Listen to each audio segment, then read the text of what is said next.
Welcome to the class. आज हम देख रहे हैं कंप्यूटर साइंस सब्जेक्ट और आज का चैप्टर है using excel as a database. हम लोग आज देखने वाले हैं कैसे एक पिवट टेबल को यूज कर सकते हैं और ये है सेशन 3।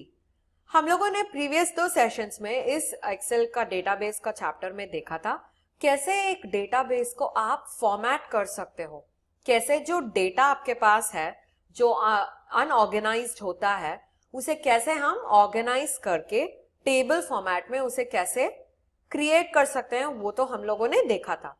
और दूसरा सेशन में ये भी देखा था कि what are the components of the excel, excel का क्या क्या कंपोनेंट्स होते हैं and how are the components like records, fields, ये सब कैसे डेटाबेस पे अफेक्ट करता है। जो फील्ड्स के बारे में हम लोगों ने पढ़ा था प्रीवियस सेशंस में वो क्या था, what were the fields? Fields were nothing but the columns. Yes, fields were nothing but the columns. जो columns हम लोगों ने नेम करके रखा था वो सब कुछ था fields. और जो rows थे एक्सेल के अंदर उसे कहते थे records. और सभी कॉलम के साथ जो एक रो होता है that becomes a record. record का मतलब है हर एक कॉलम में जो वैल्यू होता है all that will be combined in one single row. That is called as a record. सो ये जो रिकॉर्ड और फील्ड टर्म्स है ये बहुत बहुत इंपॉर्टेंट है।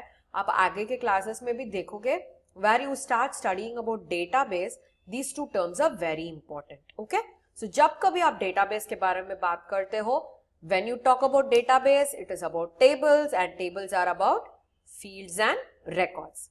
समझ में आया ना? सो आज देखने वाले हैं ये पिवट टेबल का यूज क्या होता है। ए पिवट का मतलब क्या है? It is giving something short and important. A pivot जो है समथिंग शॉर्ट एंड इंपॉर्टेंट। अभी तो हमने देखा था कि we actually created table from the data that was unorganised, है ना? सो जो कुछ वहां पे यहाँ पे स्कैटर हुआ था डेटा, सब कुछ को हम लोगों ने कलेक्ट करके एक टेबल के नीचे डाल दिया था। Yes, so now what are we going to do? We are going to organise the data more better. Better का मतलब है what and all are duplication in the data that will all be merged into a single field. अभी जब हम example को देखते हैं तब आपको समझ में आएगा। सो यूजुअली हम लोगों को ये पता है कि हर एक महीने प्रोविजंस का चार्जेस, घर का हाउस होल्ड का चार्जेस, वो सब हम लोगों तो करते हैं। सो अभी when we use it in a excel sheet, अभी सोचो कि आप इसे एक्सेल शीट में स्टोर करने वाले हो। ओके, स्टोर करते समय क्या करोगे? आप टेबल क्रिएट करोगे।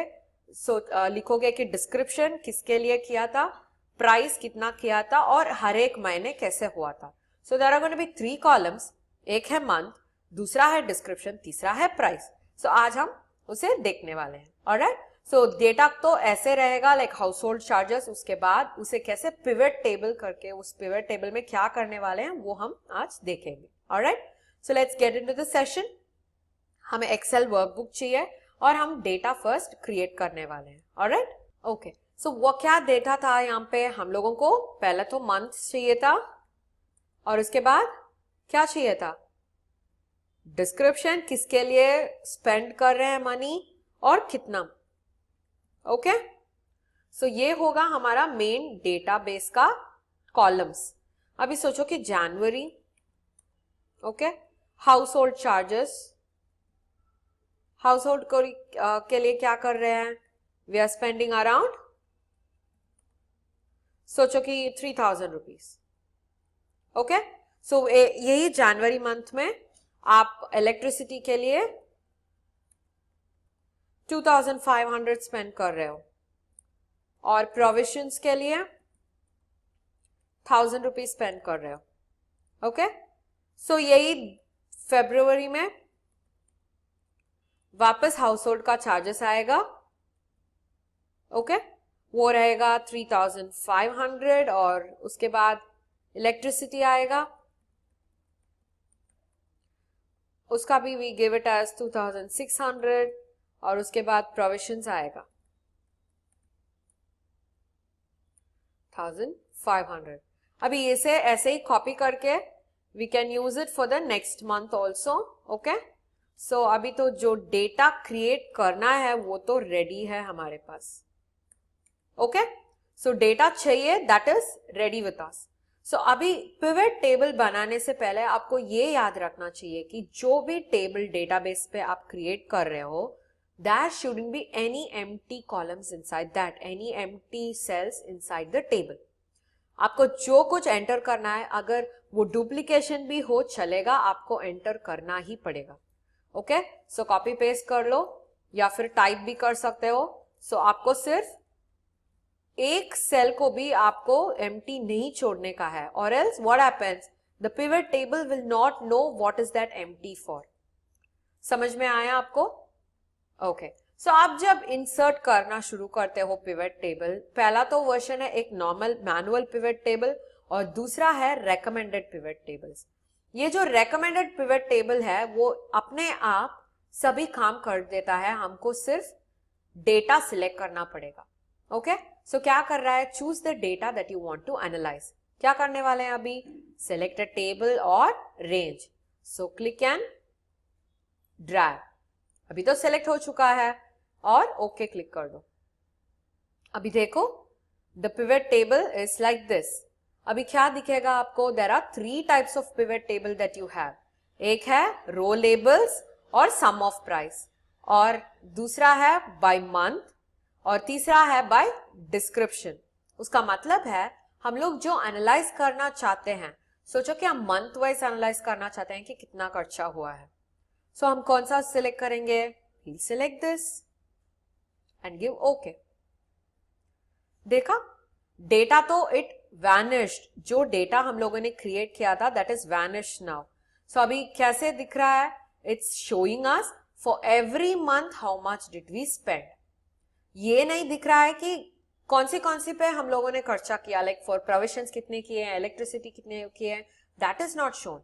ये जो समराइजेशन है, this is for our month wise summarisation. जो हम लोग मंथली कितना खर्चा कर रहे हैं उसका डिटेल्स है ये. ओके, अभी सोचो मुझे मंथ का नहीं चाहिए, सिर्फ डिस्क्रिप्शन का चाहिए.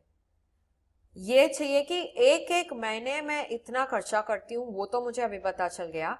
अभी मुझे ये पता चलना चाहिए कि what are the description, what are the places where I spend money. मुझे तो मंथली नहीं चाहिए, अभी तो 3 महीने हो गए. सो मुझे चाहिए किसमें मैं ज्यादा खर्चा कर रही हूँ. सो देखो, हाउस होल्ड में ही बहुत ज्यादा खर्चा हो रहा है. समझ में आया आपको? So this is how you can use a pivot table to analyse data. Data को एनालाइज कर सकते हैं हर एक रोज के साथ, हर एक कॉलम के डिस्क्रिप्शन के साथ. ओके, सो अभी देखो, I want only the month and the description. अभी ऐसा रहेगा तो we get only the month. अभी डिस्क्रिप्शन, मंथ और प्राइस तीनों चाहिए, तो देखो हर एक मंथ क्या खर्चा किए थे उसका ग्रैंड टोटल के साथ एक एक स्पेसिफिकेशंस भी आएंगे. फॉर एग्जांपल प्रोविजंस का स्पेशल, उसके बाद जो हम लोगों ने जनवरी में पूरा का खर्चा किया था उसका टोटल आ गया, उसके बाद उसका सेपरेशंस. सो 6500 हम लोगों ने स्पेंड किया था. सो कितना, कैसे 6500 था, उसका अलग अलग सा कैलकुलेशंस यहाँ पे है. और दूसरा मंथ में क्या हो रहा है, 7600 स्पेंड किए थे और उसमें भी अलग अलग सा कैलकुलेशंस है. So this is how one data helps us in analysing how much you spend और what is happening inside the data. ये सब हमें ढूंढने की कोई जरूरत नहीं है, पिवट टेबल से वी कैन यूज दिस. समझ में आया? सो डेटा तो कैसे भी एंटर कर सकते हो, अगर वो रोज एंड कॉलम्स में है तो पिवट टेबल बना के you can start analysing the data. ये एनालाइज करने से क्या होगा, we know where we spend more, we can reduce where we spend more. समझ में आया आपको? ओके, सो अभी देखते हैं, there is another option where we are going to see about creating individual और अ मैनुअल पिवट टेबल. हमने तो रिकमेंडेड पिवट टेबल में ही क्रिएट किया है ना. सो आज क्या करने वाले हैं, पिवट टेबल में मैनुअली क्रिएट करने वाले हैं. सो ये भी सिलेक्ट कर रहा है कौन सा, डेटा. ओके, सो यहाँ पे जो होता है, वील कैंसिल दिस. अभी यहाँ पे तो हमें मार्च चाहिए था. सो ऑलवेज रिमेंबर, हमें जो एम्प्टी सेल्स हैं उसे फिल करना पड़ेगा. जो भी उसका डुप्लीकेट डेटा होता है, मगर that's okay, you have to fill them.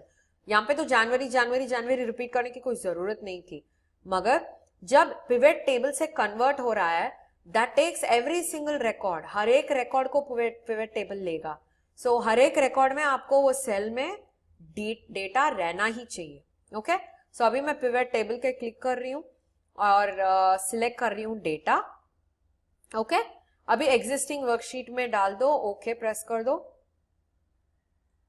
हाँ, अभी जो हम लोगों ने किया था, that will help us in giving this particular function box. ये जो पिवट टेबल का फंक्शन बॉक्स आप देख रहे हो, what will this do? This will tell me what and all you want.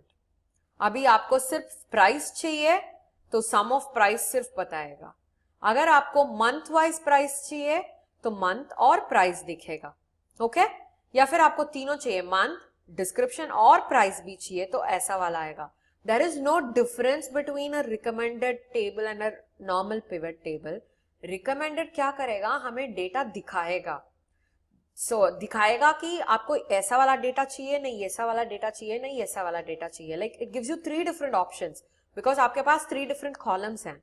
So it gives you 3 different options. So उस option से आप सिलेक्ट कर सकते हो। मगर when you are talking about a normal manual pivot table, वो क्या करेगा? हमें सिलेक्ट करना पड़ेगा कौन सा रोज यूज करना है, कौन सा डिस्प्ले करना है, वैसा। ओके, सो अभी क्या होगा, यहाँ पे जो मैं डिस्क्रिप्शन को हटा के मंथ और प्राइस डालती हूँ, तो हर एक मंथ का खर्चा यहाँ पे भी दिख जाएगा। सो यही तो हम लोगों ने रिकमेंडेड में भी देखा था, है ना? So recommended also showed us the same thing, there was not a much of a difference there. मगर यहाँ पे जो पिवट टेबल है, हमें we have the ability, we have the freedom to choose it on the worksheet. Data तो देख रहे हैं, डेटा तो is not hidden at all. वो रिकमेंडेड टेबल में डेटा हाइड हो गया था, सो इट वाज रिप्लेस्ड। मगर ये जो पिवट टेबल हम मैनुअली क्रिएट करते हैं, you can have them as a separate analysing report. अगर ये शीट में नहीं चाहिए, दूसरा शीट में भी आप ले सकते हो। समझ में आया आपको? So this is how you use a pivot table. और जो ये एरो मार्क जो देखते हैं, वो क्या करता है? If you click on it, it will show you. सोचो कि 12 मंथ्स आप लोगों ने स्पेंट डिटेल्स सब यहाँ पे रखा था और आपको सिर्फ जनवरी का चाहिए। क्या कर सकते हो? वो डाउन एरो मार्क क्लिक करके सिर्फ जनवरी को सिलेक्ट कर सकते हो and all you will get is only January's pricing. समझ में आया? This is called filtering the data. It helps us to filter. So pivot table से आप फिल्टर करके देख सकते हो किस पे खर्चा ज्यादा हुआ या कौन सी मंथ में ज्यादा हुआ, all this kind of details. समझ में आया आपको? So what did we learn today? हम लोगों ने पिवट टेबल का यूसेज देखा था। Why do we use a pivot table? It is for analyzing data. जो डेटा आप टेबल्स के फॉर्मेट में ऑर्गेनाइज किए हैं, वो डेटा को जब हम पिवट टेबल में क्रिएट करते हैं, वो एनालाइज करने के लिए बहुत ही आसान हो जाता है हमें। ऑलराइट, समझ में आया आपको? So please try this at home with different kinds of data so that you will know how it works for different kind of data. Alright, so meet you in the next session. Until then, bye bye.